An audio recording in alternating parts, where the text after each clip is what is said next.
नमस्कार, स्वागत है आपका हमारे चैनल पर। मैं हूं आपके साथ शिप्रा सैनी। बंगाल में सीबीआई की कार्रवाई से अब टीएमसी की बौखलाहट बढ़ चुकी है।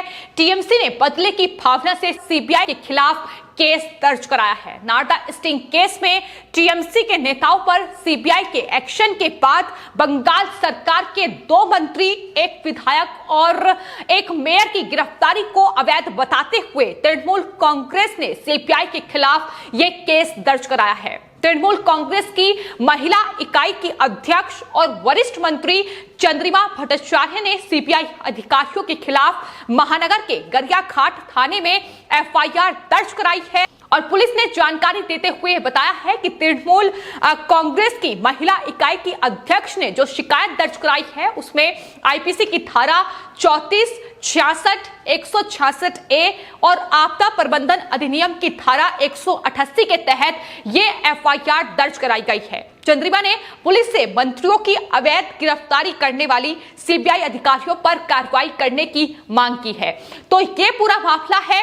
जिस तरीके से बंगाल में लगातार सीबीआई नारदा स्टिंग केस में एक्शन लेती नजर आ रही है और आपको बता दें 17 मई को सीबीआई ने नारदा स्टिंग केस में कार्रवाई करते हुए टीएमसी सरकार के 2 मंत्री फिरहाद हकीम और सुब्रत चटर्जी, इसके अलावा एक विधायक मदन मित्रा और पूर्व मेयर शोभन चटर्जी को गिरफ्तार किया था और उस वक्त सीबीआई दफ्तर में पहुंचकर खुद मुख्यमंत्री ममता बनर्जी ने जमकर तांडव मचाया था। वो लगातार सीबीआई के अधिकारियों को धमकी देती नजर आ रही थी। इतना ही नहीं, गालियां भी सीबीआई के अधिकारियों को ममता बनर्जी की तरफ से दी गई और ममता बनर्जी के साथ सांसद कल्याण और कानून मंत्री मलय घटक भी थे। उनके द्वारा भी कहीं ना कहीं सीबीआई के अधिकारियों को उन पर दबाव बनाने की कोशिश की गई कि दरअसल वो टीएमसी के इन नेताओं पर कार्रवाई ना करे, लेकिन बावजूद उसके सीबीआई ने एक्शन लिया और फिलहाल ये चारों नेता जेल में है और लगातार सीबीआई अब नारदा स्टिंग केस में एक्शन में है। लेकिन आपको बता दें 17 मई को जो ड्रामा ममता बनर्जी ने सीबीआई दफ्तर के परिसर में किया, दरअसल उनकी एक भी पैंतरेबाजी काम नहीं आई, जिसके बाद टीएमसी की ओर से कोलकाता के पुलिस कमिश्नर सोमेन मित्रा को पत्र लिखकर उन सीबीआई अधिकारियों के खिलाफ कानून के तहत आवश्यक कार्रवाई करने के लिए कहा गया। लेकिन अब जब सीबीआई ने बंगाल की मुख्यमंत्री ममता बनर्जी के खिलाफ एक्शन लिया है, कोर्ट में ममता बनर्जी के खिलाफ अर्जी दायर की गई है और साफ तौर पर उसी ड्रामे का जो सिलसिला है उसी का बखान किया गया है कि किस तरीके से सीबीआई दफ्तर के परिसर में ममता बनर्जी ने अपने मंत्रियों के साथ, अपने नेताओं के साथ मिलकर तांडव मचाया, किस तरीके से सीबीआई के अधिकारियों पर दबाव बनाने की कोशिश की, उन्हें डराने और धमकाने की कोशिश की और उसके बाद अब बौखलाहट में इस तरीके से टीएमसी की ओर से सीबीआई पर एफआईआर दर्ज कराई गई है। तो कहीं ना कहीं दबाव बनाने की कोशिश लगातार सीबीआई पर की जा रही है, जिसका जिक्र सीबीआई के अधिकारियों की तरफ से स्पेशल कोर्ट में भी किया गया था। उन्होंने साफ तौर पर कहा था कि दरअसल बंगाल में फिलहाल जो स्थिति है, जिस तरीके से अराजकता और हिंसा का माहौल है और खुलेआम यहां गुंडागर्दी हो रही है, इस बीच बंगाल में इस केस की सुनवाई नहीं हो सकती है। स्पेशल कोर्ट में इस केस की सुनवाई नहीं हो सकती है, इस केस को ट्रांसफर किया जाए। तो किस तरीके से सीबीआई पर दबाव लगातार टीएमसी सरकार की ओर से बनाया जा रहा है, इसकी बानगी देखने को मिल रही है। जिस तरीके से अब सीबीआई जो कि एक स्वतंत्र जांच एजेंसी है, उसके अधिकारियों को इस तरीके से प्रताड़ित करने का काम टीएमसी के ये गुंडे करते नजर आ रहे हैं।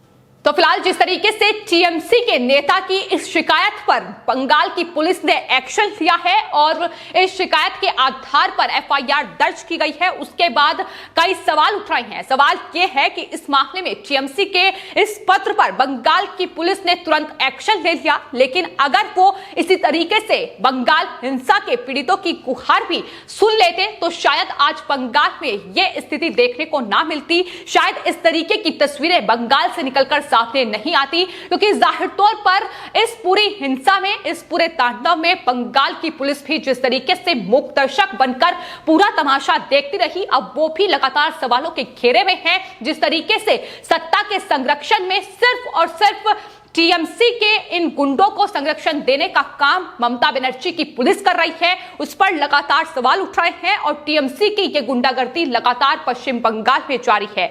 लेकिन ये लगातार अब साबित हो रहा है कि किस तरीके से बंगाल की पुलिस कार्य कर रही है। ममता बनर्जी सरकार जो लगातार कोविड का हवाला देते हुए तमाम चीजों से पल्ला झाड़ती नजर आ रही है, वो भी अब घिरती नजर आ रही है, क्योंकि एक तरफ 4 मंत्री नारदा स्टिंग केस में फंस चुके हैं, उनकी गिरफ्तारी हो चुकी है, वहीं दूसरी तरफ ममता बनर्जी की मुसीबतें भी अब बढ़ रही हैं, उनके खिलाफ भी अब कोर्ट में अर्जी दायर की जा चुकी है। इसके अलावा कानून मंत्री जिनकी यह जिम्मेदारी है कि बंगाल में कानून व्यवस्था बनाए रखें, लेकिन वो खुलेआम सीबीआई दफ्तर में पहुंचकर, यहां तक कि सीबीआई कोर्ट में पहुंचकर वहां लगातार सीबीआई के अधिकारियों को डराते और धमकाते नजर आए। तो ये बानगी है बंगाल में किस तरीके से यह गुंडागर्दी ना सिर्फ टीएमसी के ये समर्थक कर रहे हैं, बल्कि कहीं ना कहीं ममता बनर्जी सरकार में बैठे मंत्री भी इस गुंडागर्दी का हिस्सा साफ तौर पर दिखाई पड़ रहे हैं। क्योंकि लगातार जिस तरीके से तस्वीरें सामने आ रही हैं वो बता रही हैं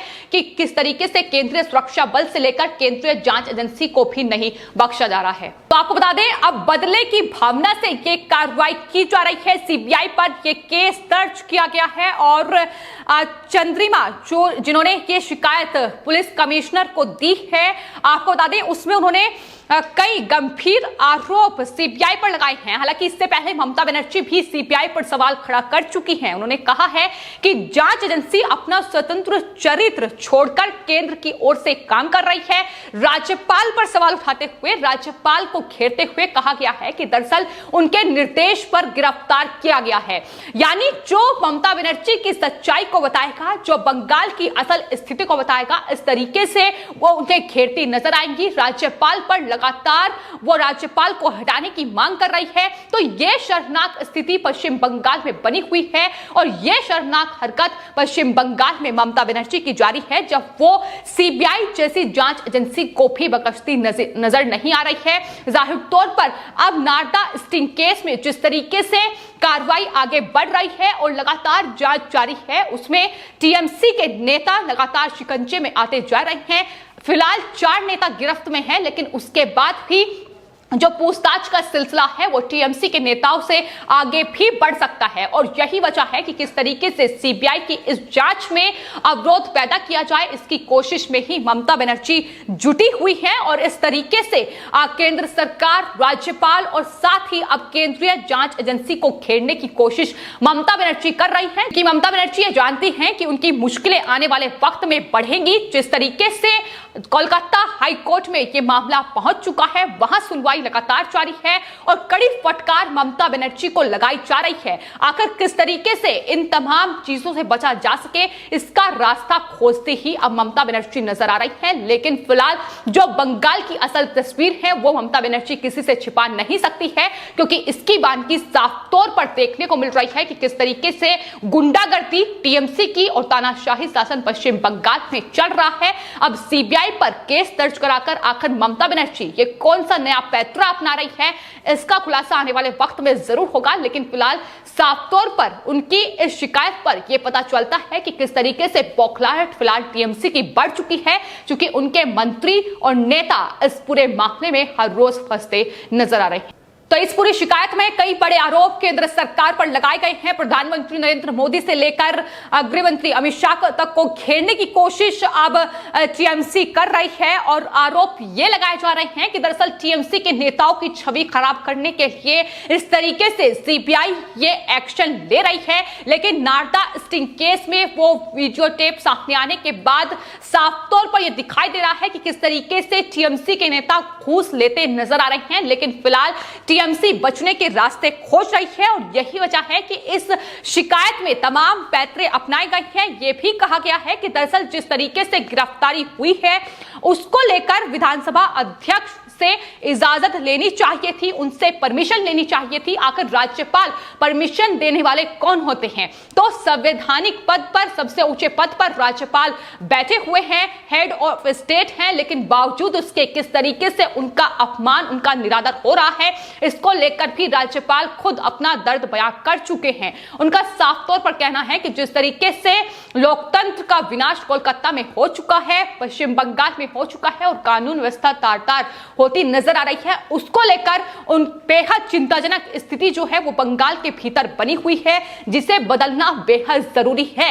या तो ममता बनर्जी इस पर कोई एक्शन ले, वरना उन्हें अपनी संवैधानिक शक्तियों का इस्तेमाल करना होगा। यह साफ तौर पर चेतावनी ममता बनर्जी को दे दी गई है और यही तमाम चीजें हैं कि जो बंगाल में ममता बनर्जी की पोल खोलेगा। इस तरीके से बौखलाहट में बदले की भावना से अब कार्रवाई सीबीआई पर की गई है, लेकिन वही राज्यपाल को बदलने की मांग भी पश्चिम बंगाल में ममता बनर्जी कर चुकी हैं। फिलहाल आपकी इस पूरे मामले पर क्या राय है, हमें कमेंट बॉक्स में जरूर लिखें और चैनल को सब्सक्राइब करें। धन्यवाद।